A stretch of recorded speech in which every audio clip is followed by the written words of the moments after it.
Prabowo Subianto lahir pada tanggal 17 Oktober 1951 di Jakarta, Indonesia. Dia berasal dari keluarga terpandang dan merupakan putra dari Sumitro Joyo Hadikusumo, seorang ekonom dan politisi terkemuka. Prabowo menyelesaikan pendidikan dasar dan menengahnya di Jakarta, kemudian melanjutkan pendidikan di Akademi Militer Nasional, AMN, Magelang, Jawa Tengah. Dia juga mengikuti pendidikan militer di Amerika Serikat, termasuk di The Infantry School Fort Benning, Georgia dan di United States Army Command and General Staff College di Fort Leavenworth, Kansas. Prabowo Subianto adalah seorang perwira militer yang telah menjabat di berbagai posisi penting dalam TNI, Tentara Nasional Indonesia.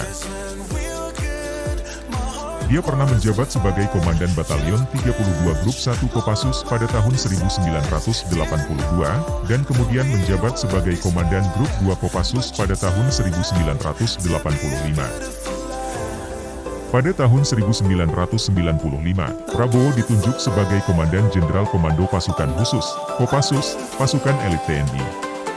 Namun, pada tahun 1998, Prabowo diberhentikan dari jabatannya sebagai Pangkostrat dan diserah terimakan dari Letjen Prabowo Subianto kepada Maijen TNI Johni J. Lumintang dalam upacara serah terima sederhana di Makostrat. Setelah meninggalkan karir militernya, Prabowo Subianto terjun ke dunia politik. Dia mendirikan partai politiknya sendiri yang diberi nama Partai Gerakan Indonesia Raya, Gerindra, pada tahun 2008. Pada ajang pemilih presiden, Pilpres, 2009, Prabowo mencalonkan diri sebagai calon wakil presiden dari Partai Gerindra, namun saat itu, pasangan Megawati Prabowo, 26,79%, harus kalah cukup telak dari pesaingnya, pasangan SB Budiono, 60,8%. Pada pemilu presiden tahun 2014, Prabowo kembali mencalonkan diri sebagai calon presiden dari Partai Gerindra dengan menggandeng Hatta Rajasa dari PAN, meskipun ia memperoleh suara yang signifikan, ia kalah dalam pemilihan tersebut dari Joko Widodo. Pada pemilu presiden tahun 2019, Prabowo Subianto kembali mencalonkan diri sebagai calon presiden dari Partai Gerindra. Dia berpasangan dengan Sandiaga Uno sebagai calon wakil presiden. Meskipun Prabowo Sandiaga memperoleh dukungan yang kuat, mereka kembali kalah dalam pemilihan tersebut dari Joko Widodo dan Maruf Amin.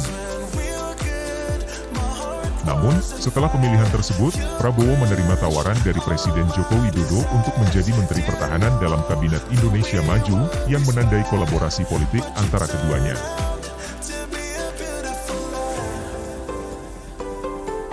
Prabowo menyatakan siap kembali maju pada Pilpres 2024 lewat rapat pimpinan nasional, Rapimnas, Partai Gerindra pada Agustus 2022, ungkapan beliau "Old soldier never die". Prajurit tua tidak pernah mati, hanya pelan-pelan menghilang, ujar Prabowo saat itu, 13 Agustus 2022, dikutip dari laman artikel bisnis.com. Demikian rekam jejak Prabowo Subianto. Sampai jumpa. Assalamualaikum.